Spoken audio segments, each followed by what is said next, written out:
They called it Chupacabra. And the first rule was never open the south pasture gate after 11:27 p.m. The keypad under my thumb felt warmer than it should, which was how the binder warned it started.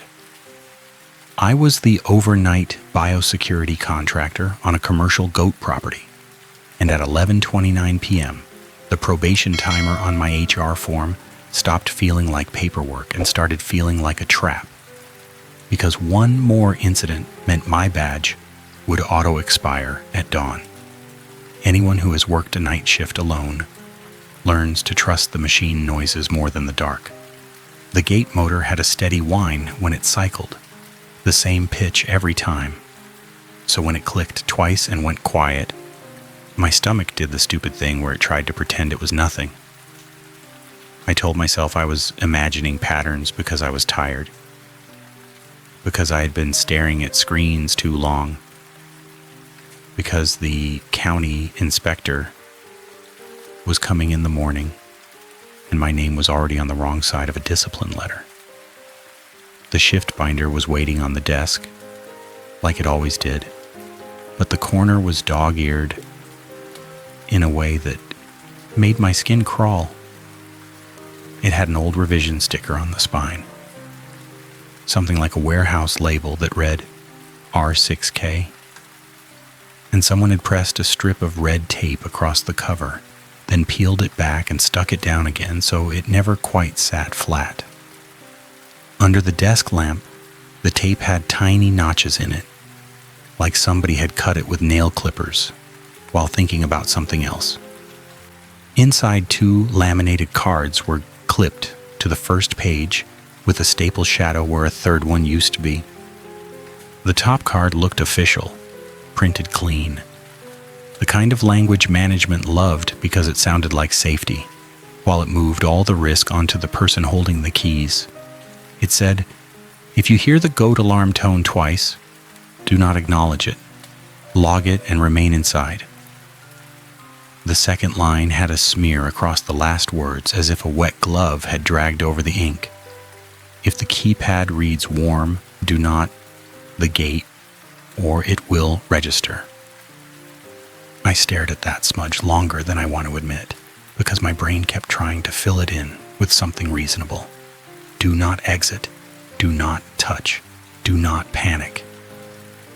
I told myself I could guess the missing words because I was trained, because I was careful, because I was the kind of guy who double taps a latch, like without thinking. A habit from my old job that made me feel like I could control outcomes. It made me feel competent, which is a fancy way of saying it made me feel safer than I was. The monitors showed the property like a map made of grainy rectangles. Barn doors, feed aisle, north fence line, the small processing shed, the south pasture gate that mattered. The trail cam feed was routed through a cheap DVR that loved to put a time overlay in the corner, and the overlay always drifted a little when the unit got hot. Usually the drift was a second here or there, nothing you could hang a lawsuit on. That night, the overlay on camera 3 jumped forward 11 seconds, then snapped back, then jumped forward the same 11 seconds again like a nervous tick. I rubbed my thumb over my badge without realizing it. The plastic edge had a nick where it had been chewed by a reader at my last site.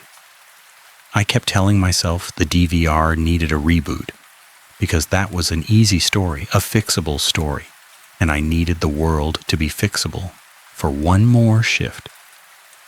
My union rep had warned me that walking off probation would lock me out of every contract in the region, and I could not afford another gap right now. The garnishment notice on my kitchen counter had a date stamped on it, and the date was close enough to see from here. The goat alarm tone sounded once, low and wrong, not loud, like an actual siren, more like the building itself clearing its throat. It came from the wall-mounted panel by the door, a cheap plastic box with a speaker that always made everything sound tired. I flinched anyway. I hated myself for it, because flinching felt like giving something permission. The second tone followed, maybe 3 seconds later, maybe 4. The panel's tiny red LED blinked once, then went solid, and the hum of the mini fridge under the desk stopped. Not faded, stopped. That fridge had been rattling all week, a little stutter in the compressor that drove me crazy. Now it was holding its breath, and the silence made the goat alarm tone feel bigger than it was. A knock came from the interior hallway behind the office, quick, like somebody rapping on a door they expected to open. The office was a converted tack room, so the hallway wasn't really a hallway, more like a strip of concrete between feed storage and a utility closet. No one was supposed to be in there at night. Nobody had a reason to be in there. My mouth went dry, and I did the thing I always do when I'm anxious. I checked the log, even though checking the log doesn't change anything. The digital access log on the wall panel had a tiny screen and 2 buttons, and it listed the last 5 swipes. It showed my entry at 10:03 p.m., a maintenance swipe at 10:17, and then a swipe at 11:26 p.m. with my badge ID. I stared at it until my eyes hurt, and that couldn't be right. I was at the desk at 11:26. I was watching the DVR get weird. I had not gone outside. I had not swiped anything. Still, there my badge was, recorded like a fact. I told myself it was the drift, it was the panel clock, it was a system hiccup. I told myself that because the alternative made my hands shake. The knock came again, closer, not on the office door this time, but on the inside of the wall, as if someone was tapping through the studs to find me. The binder had another page tucked in near the back, and it wasn't laminated. It was printer paper, folded twice, and it smelled faintly like bleach, the sharp kind that lives in janitor closets and bad decisions. The paper had been stapled to a page divider, and the staple had torn the paper a little, like somebody had yanked it off and put it back. The text was an email memo printed out, not a real email you could reply to, just a copy, and in the middle of it, one line was bolded: "If you locate a downed animal after dark, do not approach alone. Wait for a second staff member." That line should have made me feel better. It should have been a normal safety instruction. Instead, my eyes snagged on the revision tag in the footer, a tiny string of numbers and letters that meant nothing to anybody except the people who wrote policies. The tag on the binder was R6K. The tag on the memo was R6J. It was a small difference, 1 character. I felt stupid for noticing it. Still, the difference sat in my head like a pebble in a shoe. The knock stopped. The goat alarm panel stayed solid red. The fridge stayed silent. The DVR overlay jumped forward 11 seconds again, and on camera 3 in the far corner of the south pasture gate view, a shape crossed the frame. It wasn't a shadow in the normal sense. The camera's auto exposure flared, washed out the grass for a beat, then corrected, and the shape was gone. What was left behind was the gate itself, open a hand's width, and the chain lock hanging the wrong way, twisted as if someone had looped it from the inside. The rule said, "Do not acknowledge the second tone." The rule said, "Remain inside." The rule said, the keypad getting warm meant something. My brain tried to do math. The problem with rules is they make you think there is a right answer. The radio on my desk crackled, not with static, but with a voice that sounded like it had been run through a cheap transcription app. My name came out wrong, stretched. Bio, contractor, check south gate, confirm status. That radio wasn't plugged in. I knew it wasn't because I hated the cord, the way it snagged my chair. I kept it coiled on the shelf and used my phone for real calls because I liked feeling modern and in control. When the radio spoke anyway, I felt my guts turn. A second voice came through, quieter, like somebody leaned close to the mic and spoke from behind a mask. "Keep the gate shut." I swallowed. I told myself it was dispatch, it was a prank, it was maintenance. I told myself a lot of things, and the worst part was I believed them for just long enough to stand up. My chair squeaked, and the sound of it felt too loud in the dead fridge silence. The hallway behind the office made a small scratching noise, like a zipper being pulled slowly. I held my badge between my fingers the way some people hold a coin, and I walked to the office door. The floor was gritty under my boots, feed dust and dirt. My hand went to the latch, and I double-tapped it, because that's who I am when I'm scared. Tap, tap. Then I paused, because the binder had one more laminated card clipped near the doormat, and I could see it from where I stood. It said, "If the interior hallway knocks, do not open any door. Turn off the desk lamp for 60 seconds and watch camera 3.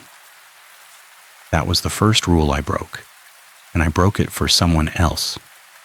Not because I wanted to be brave.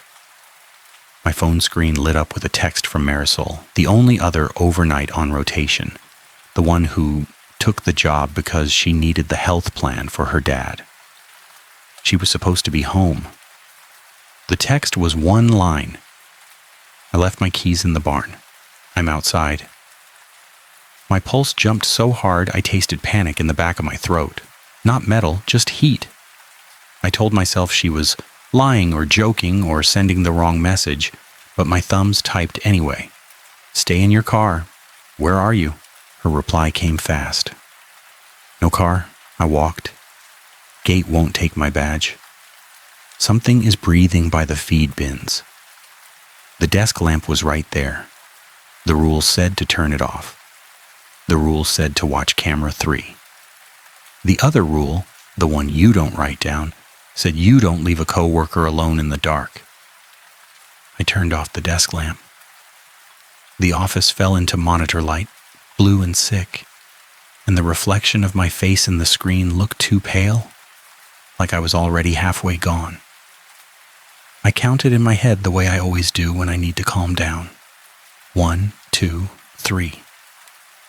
The hallway behind me made that zipper noise again, closer, and I forced myself not to turn around because I was trying to be the guy who follows rules. Camera 3 showed the south pasture gate, and for 60 seconds, nothing moved. The overlay jumped forward 11 seconds, jumped back, jumped forward. In the lower left corner, the DVR put a caption I'd never seen before, a little white text that read, "Access confirmed." My badge log on the wall panel blinked. Another entry appeared with my badge ID, time-stamped 11:31 p.m., and next to it, in a tiny code field, it said, "Consent." Not access, not entry. Consent. Marisol called. Actual phone call this time, and her voice was thin. "It knows my name," she said, and I hated how she said it, like she was ashamed. It said it through the radio speaker in the barn like it learned it from the schedule. I grabbed my flashlight, the heavy one that lived by the door, and the beam jittered because my hand was shaking. The office smelled like dust and old coffee, but under it was that faint bleach note from the folded memo, and I realized I was sweating. I wiped my palms on my pants because that's another thing I do when I'm nervous, and I hated myself for being so predictable. The outside door had a window with wire mesh in it. Through it, I could see the yard light over the feed bins, a hard yellow cone. The bins sat 10 yards from the office. Beyond them was the barn, a long, low building with a row of vents along the roof line.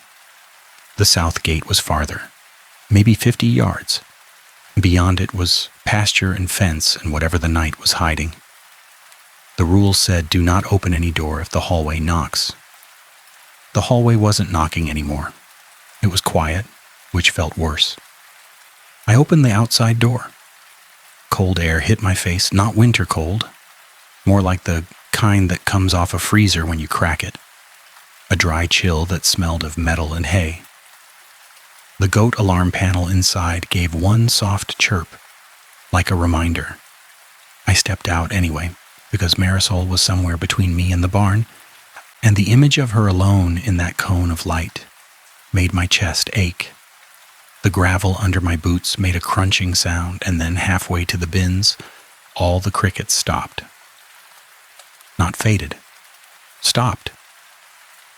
The property had been buzzing all night, insects and distant road noise and the low, steady whine of a transformer. Now it was holding its breath, and the cone of yard light felt like a spotlight on a stage where I didn't know the script. My flashlight beam hit the feed bins.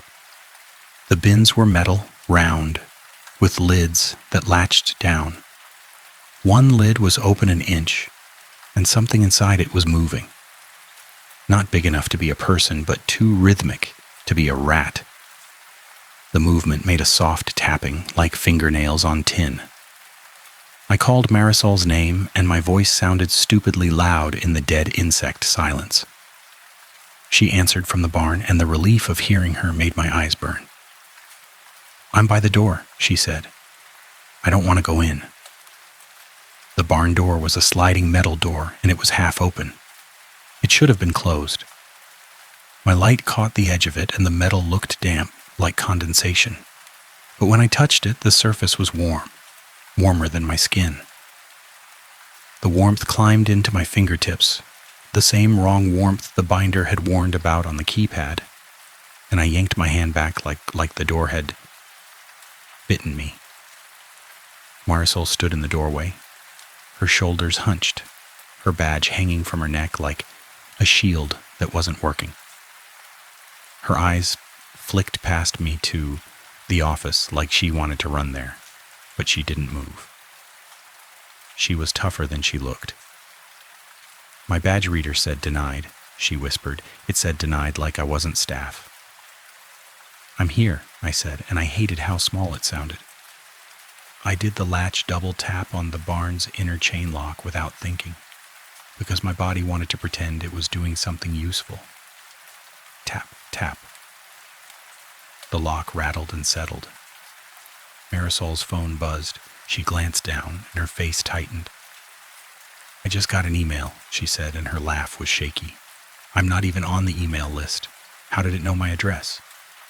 She turned the screen toward me. It was a plain memo, no logo, no sender name she recognized. But it had the same tone as the printed email in the binder.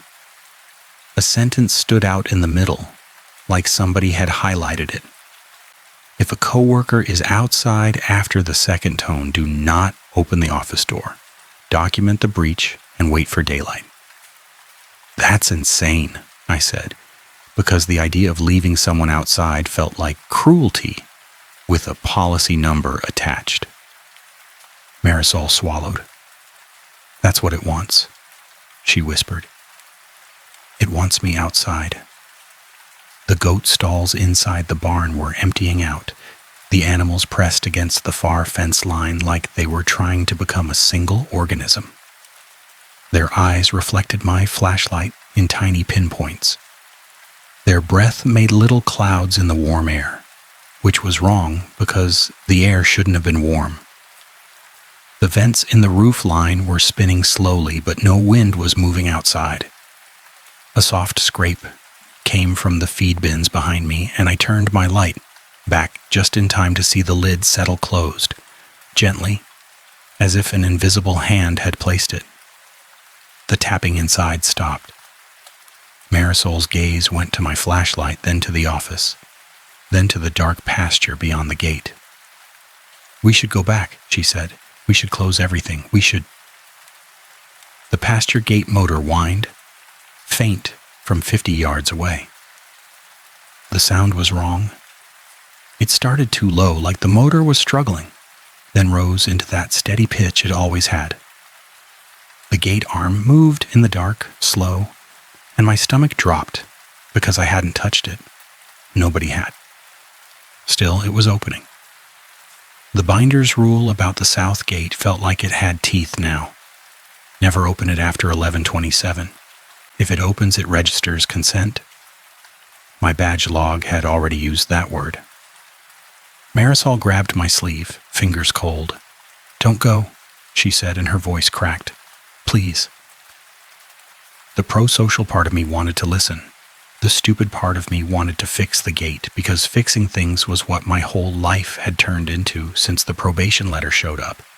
Fix the incident, fix the optics, fix the log, fix the night. I started walking toward the gate anyway because the motor sound was drawing me like a hook. Halfway there, my phone vibrated with a notification from the Access app we used. The screen showed a system alert in plain language. Gate opened by authorized credential. Consent registered. Under it was my badge ID again. Under that, a new line. Clearance downgraded. I stopped. The gravel under my boots felt suddenly loose, like it wanted to slide. I looked back at the barn, at Marisol in the doorway, and I felt the weight of the choice settling in. If I went to the gate, I might close it, but I might also give whatever was working the system another data point, another piece of me to copy. If I stayed, the gate would remain open, and whatever was out there could come in. Marisol lifted her phone again. "It just sent me another message," she said, and her eyes were wet. "It says if we both go to the gate, we'll be marked safe. It says it's the safe option." That was the trap rule. I didn't call it that then, I just felt the shape of it in my bones, the way a lie feels when it's dressed up like kindness. The yard light over the feed bins flickered once, not like a bulb dying, but like somebody turning it off and on as a test. In that flicker, my flashlight beam caught something on the ground I hadn't seen before. A strip of red tape, the same kind as on the binder, stuck to the gravel like it had been dropped. It had tiny notches in it. I had a weird thought, sharp and dumb. The tape looked like a counting system. I didn't notice it then, not really. I just stepped over it because I was focused on the gate, and the gate was open wide now, and the chain lock hung loose. The keypad mounted on the post glowed green. When I got close, the keypad's plastic face felt warm without me touching it. Heat radiating like a living thing. My flashlight beam trembled across the numbers, and I saw something that made my breath catch. A thin smear on the keypad, like a handprint, but the smear had too many finger ridges. It wasn't a full handprint, more like a brush of something across the surface, and the ridges were too close together, too many lines, like the imprint of a glove, made out of something that wasn't meant to bend. The pasture beyond was empty grass and fence, no movement, no animal sounds. The night was too still. I forced myself to look away from the darkness and look at what I could measure. The gate arm had a sensor box near the hinge, and the box had a little access light that should have been steady when the gate was open. It was blinking in a pattern. Too fast, one slow. Too fast, one slow. Like the goat alarm tone translated into light. I pulled my phone up and opened the camera app, because evidence was the only thing that felt like truth. The screen showed the gate, the keypad, the pasture, and in the corner of the frame, on the edge of the grass, something that wasn't there when I looked with my eyes. It was a silhouette that didn't match the light. A shape cropped by the camera's exposure. Like the sensor saw something my brain refused to. The shape was low, wrong at the joints, and it held still like it knew stillness made people doubt themselves. Behind me from the barn, the radio speaker crackled again, and the voice came through in that flattened, transcribed way. "Keep the gate shut," it said. But this time, it sounded like me. Same cadence, same little hitch between words that I hated about my own voice. Marisol made a sound that was half a sob. "It's copying," she whispered. I wanted to run back to the office. I wanted to slam the door and pretend daylight would fix it. I wanted for a second to just leave, to drive away, to let the gate stay open and let the farm deal with its own myths. Then the thought of the probation timer, the discipline points, the garnishment date, and Marisol's dad's medication all crowded in. And I realized I was still thinking like a person trapped by systems. "Back to the office," I said. "We log everything. We lock down." Marisol nodded too fast. We moved together, and I tried not to look at the pasture as we passed, because the phone screen had already shown me enough. The insects didn't start again. The silence followed like a shadow. Inside the office, the mini fridge hummed again the moment the door shut, as if it had been waiting for that click. The sound made me want to cry with relief, which was pathetic. I wiped my hands on my pants again, then sat at the desk and pulled up camera 3. The DVR overlay jumped forward 11 seconds, jumped back, jumped forward.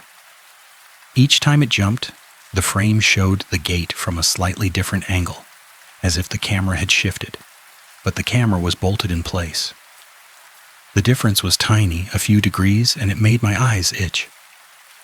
Marisol leaned over my shoulder, and I could smell her shampoo, the cheap kind with a sweet note that didn't belong in this room. Her presence made the world feel more normal, which is why it hurt when the screen showed her standing alone in the yard light, outside, looking at the barn. "What is that?" she whispered. The screen showed Marisol in the yard, but we were in the office. The overlay time in the corner said 11:26 p.m. again, the same time my badge swipe had appeared earlier. The footage looped, 11 seconds long, and in the loop, a second figure crossed behind her, close enough that it should have bumped her, but she didn't react. The figure's movement was wrong. Not fast, not jerky, just wrong in a way that made my brain want to look away. I clicked back to the live feed. The live feed showed the yard empty. The loop started again anyway.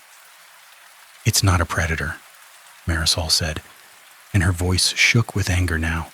"It's the system." That was one hypothesis. The other was the thing my camera had shown me, the silhouette that didn't respect the light. I had to pick one, because picking was the only way to act. If it was a system trap, then someone had set it up with code and policy, and there would be a lever to pull. If it was an entity, then the lever might still exist, but it would be stranger. The binder's smudged rule about the warm keypad nagged at me. And if the keypad reads warm, do not the gate, or it will register. The missing words mattered. I grabbed the binder and held it under the desk lamp, because light is the oldest trick for seeing what people tried to hide. The smudge was thicker than I thought, and it had a faint raised texture, like dried residue. I ran my fingertip over it, and it came away with a powdery grit that smelled like toner. The ink wasn't smeared by water, it was smeared by heat. Marisol watched me, eyes wide. "Don't," she said, but I was already thinking about evidence. I pulled up the printed email memo with the R6J tag and compared it to the laminated card. Different revision, different language, a missing line. "Someone changed it," I murmured, and my throat tightened. Or something did. I chose the human explanation first, because choosing it felt safer. I opened the access panel settings on the wall unit and tried to pull the audit log, the deeper log, the one that showed remote commands. The screen blinked, and a message popped up. "Permission denied, consent recorded." My badge had been downgraded. The system had decided I agreed to something, and now it was punishing me for it. Marisol's phone buzzed again. She didn't look at it. It keeps sending me the safe option, she said. It says if we just follow the rules, it'll stop. The idea made me nauseous because I could see how obedience was being used like bait. The rules weren't there to protect us. They were there to measure us, to see who would do what when a policy told them to. I ran my test anyway because I needed something concrete. I unplugged the radio cord from the wall, even though it hadn't been plugged in, and then I took the radio unit and put it in the metal file drawer under the desk. I shut the drawer. The drawer latch clicked. Metal on metal. If the radio spoke again, it wasn't wiring, it wasn't dispatch. It was something using the idea of a system. The drawer vibrated gently, like a phone on silent. The radio voice came through muffled, and it sounded like it was speaking from underwater.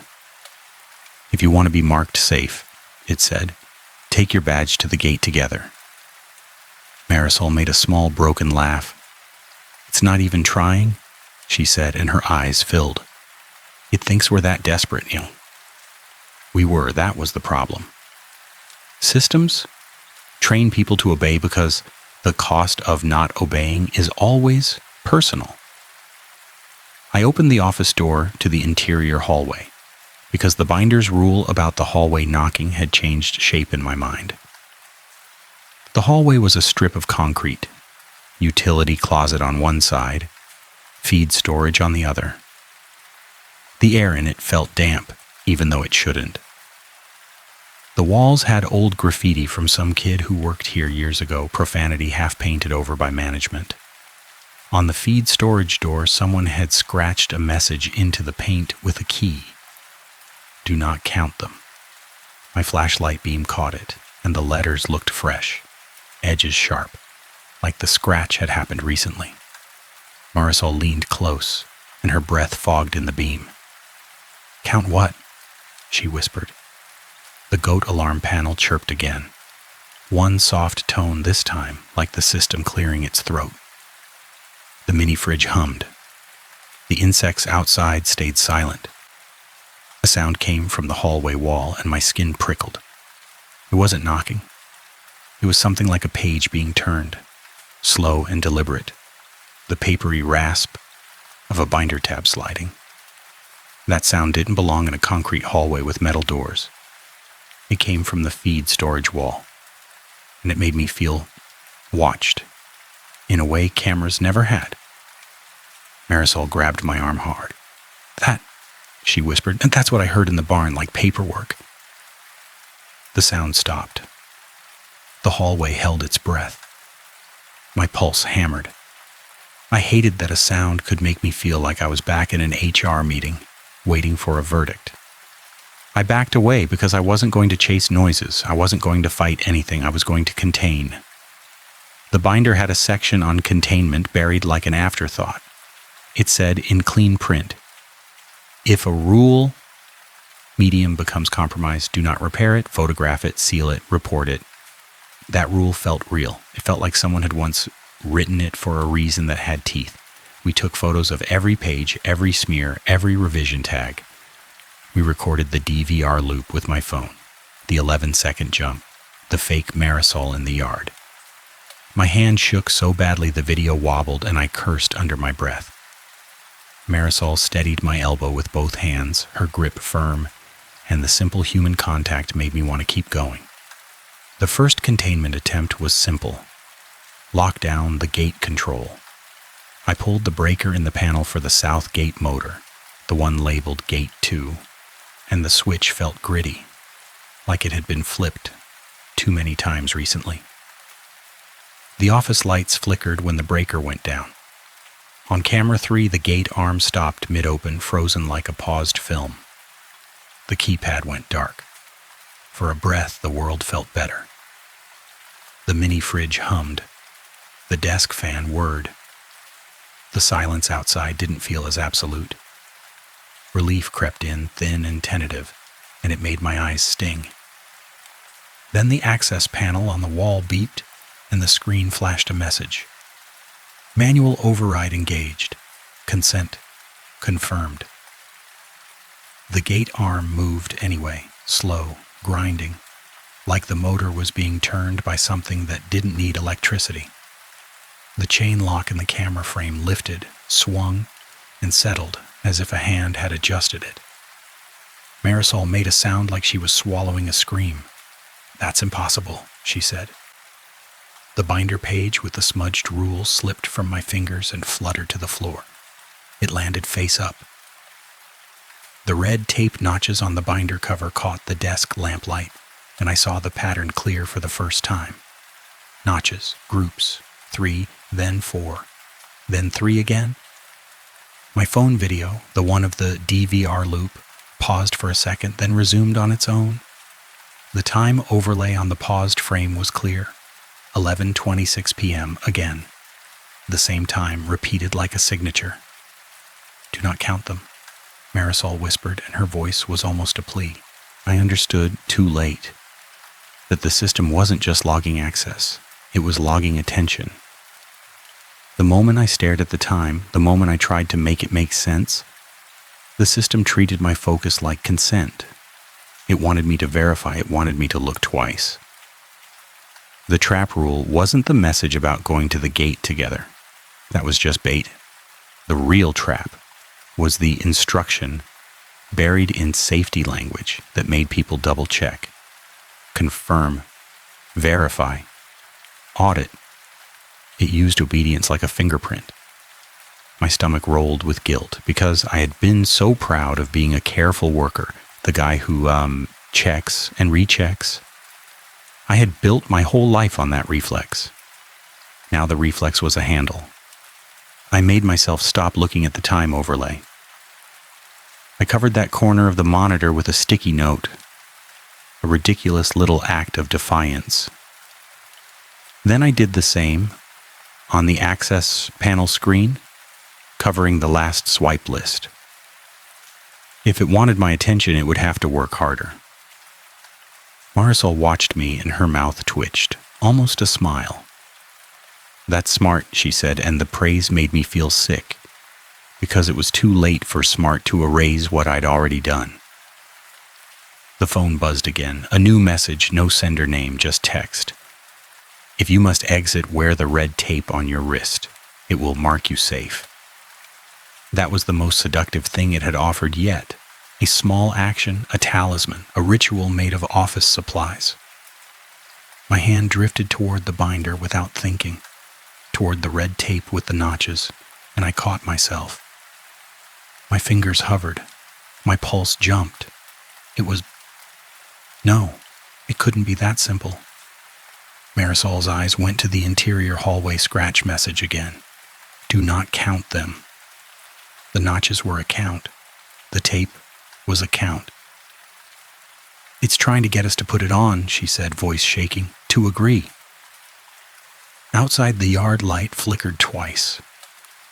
And in the second flicker, camera 3 showed the silhouette again, closer now, cropped by the frame, its head turning in a way that made my skin crawl. The camera auto exposure failed around it, blooming the pixels like the lens couldn't decide what it was seeing. The need to help was still there, gnawing. The goats in the barn were making small, panicked noises now, a low chorus.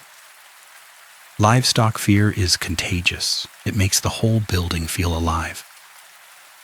Marisol's phone buzzed with a new message from her dad's caregiver. He missed his dose.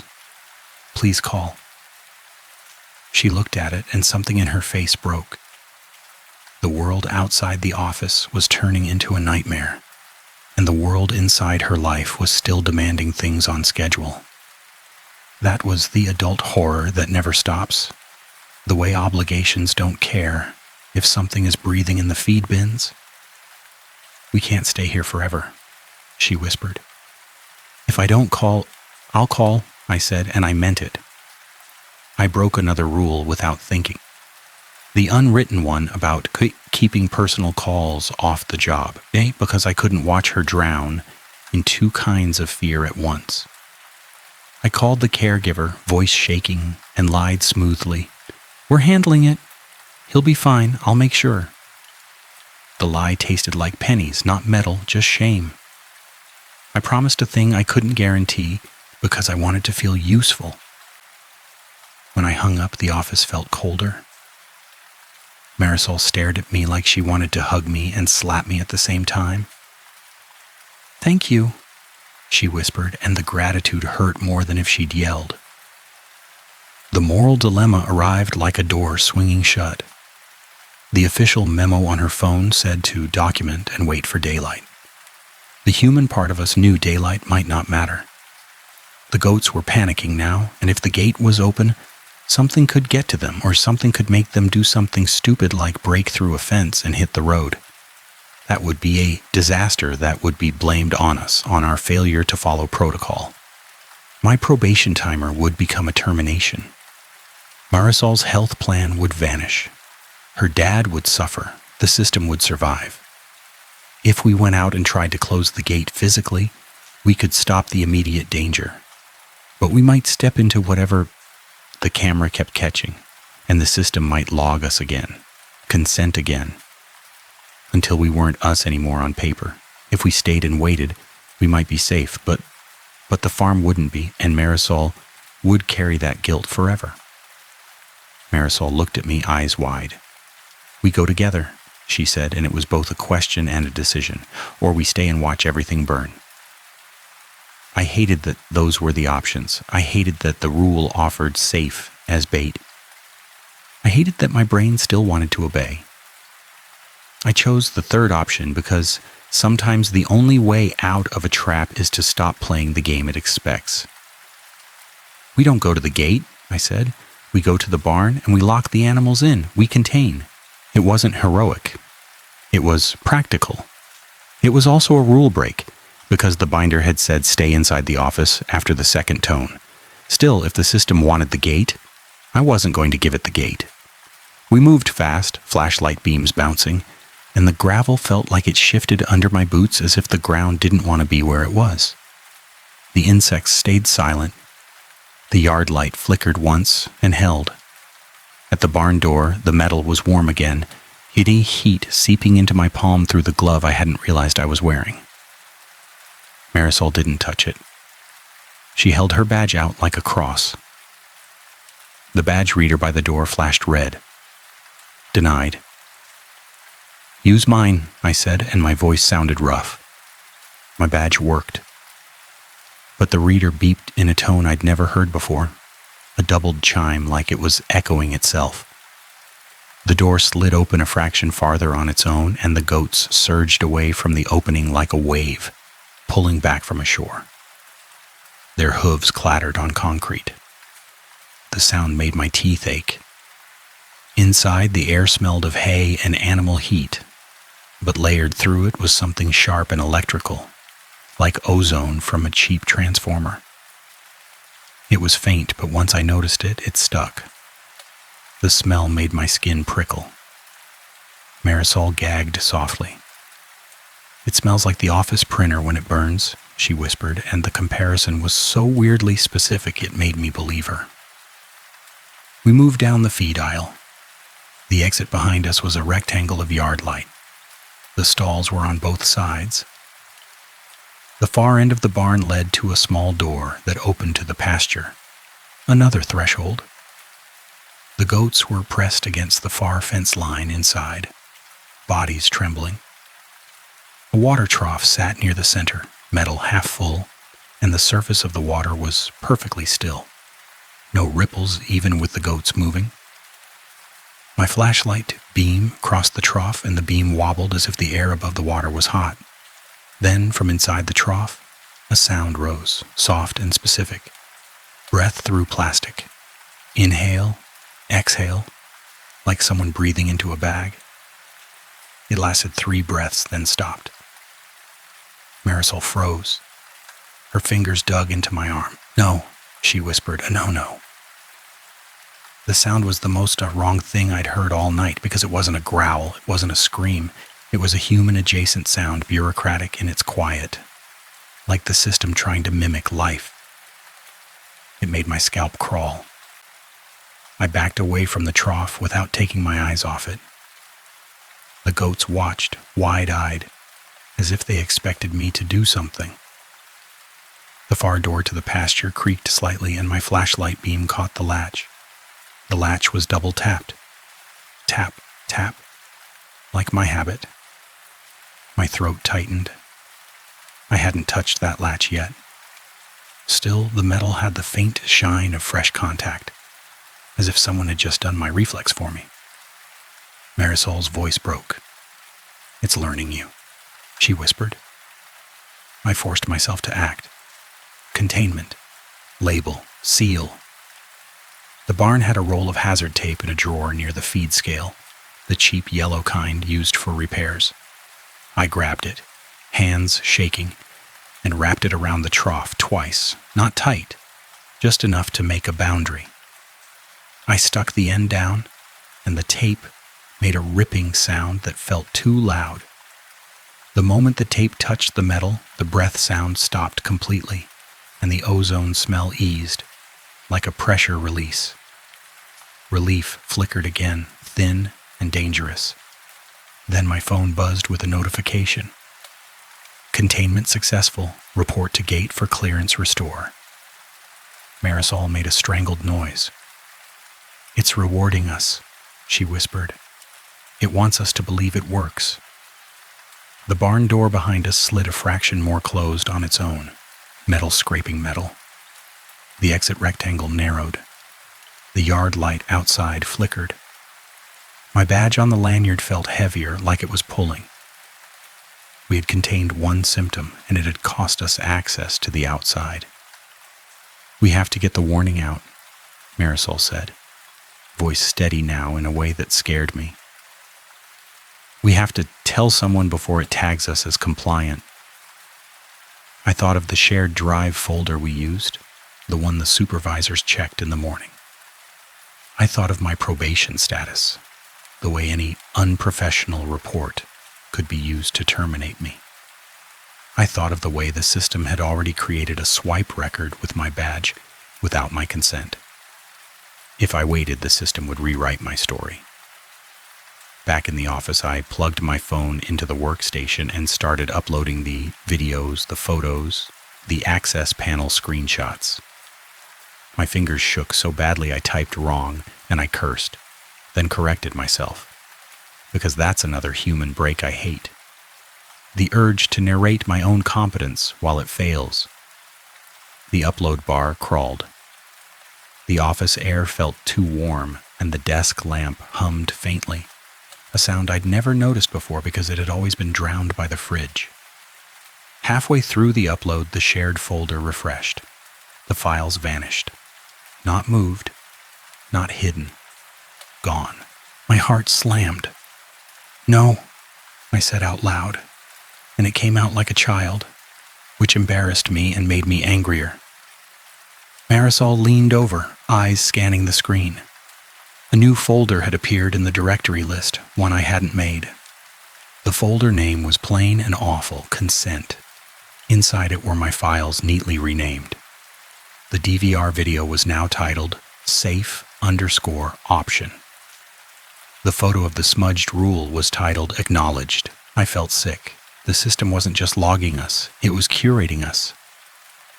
Marisol whispered, It moved them like it owns them." I did the only thing I could think of that didn't involve arguing with a machine. I printed everything.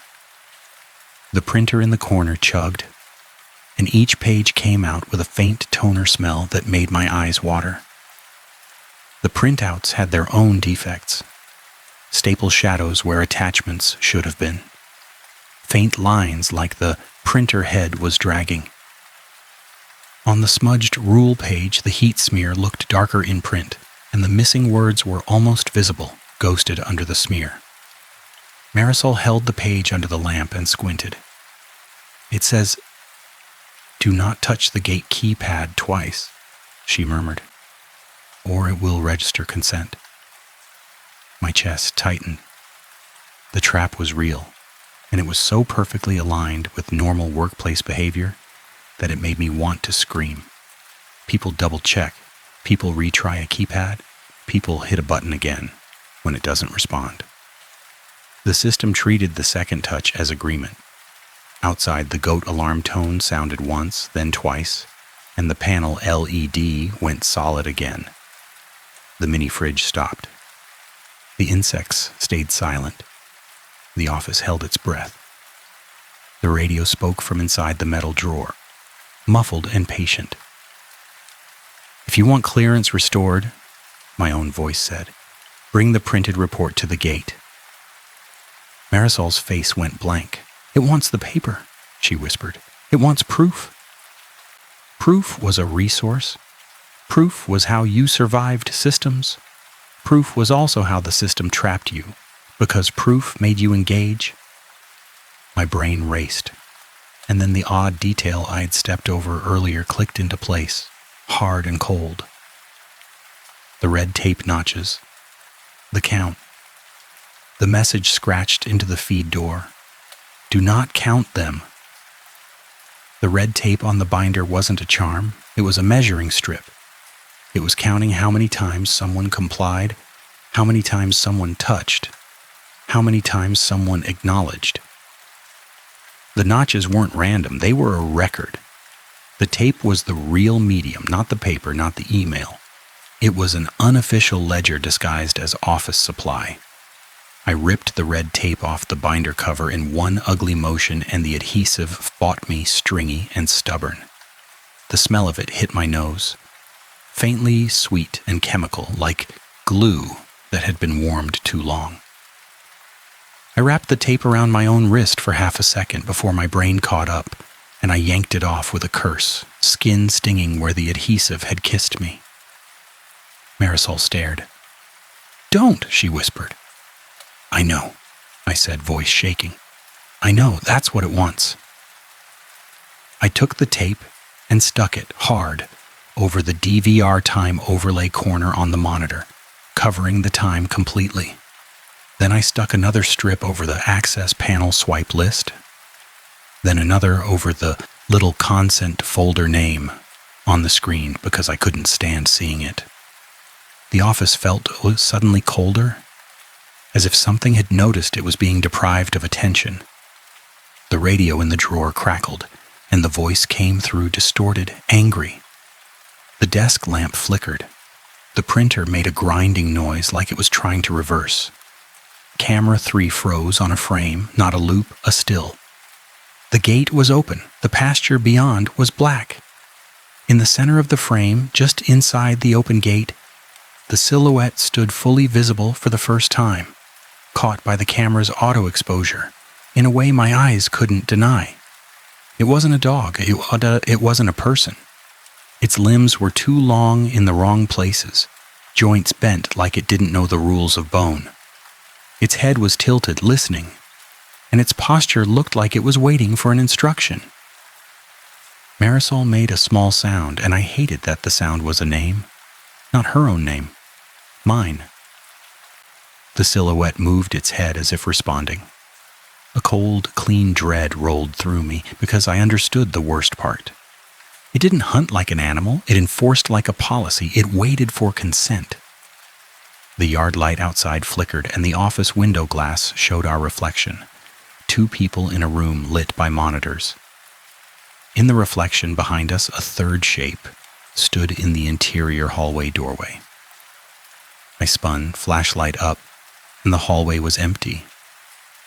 The reflection stayed wrong for a heartbeat longer than it should have, then snapped back, leaving only my own pale face staring at me. Marisol's voice was thin. "It's in the building," she whispered.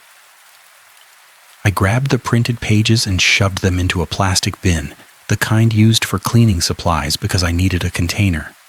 I slapped a label on the bin with a marker. "Do not open." The marker squeaked on the plastic, and the sound made my teeth itch. I sealed the lid with hazard tape, fingers clumsy. Contain, label, report. The one rule that felt sane. The radio voice in the drawer softened again, coaxing. "Bring the bin to the gate," it said. "Be marked safe." Marisol shook her head hard, tears finally spilling. "That's not safety," she whispered. "That's agreement." I thought about the morning supervisor, the one who always smiled while delivering bad news, the one who would read my probation file like it was entertainment. I thought about how the system would frame this if I did nothing. Contractor failed to follow protocol. Unauthorized gate interaction. Livestock loss due to negligence. I could see the wording. I could feel it like a hand on my throat. So I did the one thing that would get me fired and might keep someone else alive. I took my phone, opened the group message that included every contractor and the day supervisor, and I sent the footage, the photos, and the smudged rule page as raw attachments, not through the shared drive. I wrote one line with shaking fingers. Do not touch the gate keypad twice. Do not retry. Do not count them. If the alarm tones twice, stay off camera 3. Print and seal compromised rules. The message showed sending for 2 seconds, then it vanished from my outbox like it had never existed. My throat closed. No, I whispered. Marisol stared at her phone. I got it, she said, and her voice was stunned. I got it for a second, and then it disappeared. Hope is a dangerous thing. It makes you act. The office door to the interior hallway clicked. Tap, tap. My own reflex copied. Marisol backed toward the outside door, eyes wide. We have to leave, she whispered. Leaving was the thing the system wanted too. If leaving meant we carried the bin, carried the tape, carried the proof to the gate. The reverse escape felt like another trap, and my brain screamed that there was no clean choice. The goat alarm panel chirped once, twice. The LED went solid. The mini fridge stopped. The whole building held its breath. I asked myself, not out loud, the survivor question that still haunts me. Did they know, the people who wrote these rules, what obedience would summon? The answer came in the simplest form. The printer, which had been jammed mid-grind, spit out one last page on its own. The page was a clean, perfect copy of the laminated card, no smear, no missing words, as if the system had decided to clarify itself. It read, if the keypad reads, warm, do not touch it twice. The second touch is consent. Under that, in smaller print, a line that made my blood run cold. If you have already consented, deliver the sealed report to the gate and wait. Marisol shook her head, almost laughing through tears. It's written like customer service, she whispered, like it's helping. The interior hallway made that page turn sound again, closer now, and the office door handle twitched once, gently, as if tested by fingers that remembered my hand. The outside door rattled, not from wind, but from a deliberate pull. We were trapped between two thresholds, and the rules were asking us to choose which kind of consent we wanted to give. I made the decision that still feels like a confession I can't wash off. I shoved the sealed bin under the desk, back out of sight. I took the hazard tape roll and the marker and put them in my backpack. I grabbed the binder and stuffed it into the same bag, because if the rules stayed here, they would be rewritten. Run, I told Marisol, and I hated my own voice for breaking. Go to your car. No car, she whispered, then corrected herself like she was embarrassed. I walked, remember? Then go to the road, I said. Don't look at the cameras, don't touch the gate. Marisol grabbed my face with both hands, her palms cold, and she pressed her forehead to mine for a second. Don't be stupid, she whispered, and it was love and anger together. Then she ran, boots crunching gravel, moving through the yard, light cone like a person refusing to be a loop. I stayed because someone had to keep the office door shut, and because if I left, the system would have only one person to shape into a story. The interior hallway door handle turned again. Tap, tap. The outside door rattled. The goat alarm panel stayed solid. The silence outside was absolute. I opened the desk drawer and pulled out the old manual key for the office deadbolt, the one nobody used because badges were easier. The key felt cold, the honest kind of cold that metal should have. I slid it into the lock and turned, and the bolt thunked home. The sound made the radio in the metal drawer go quiet for the first time all night.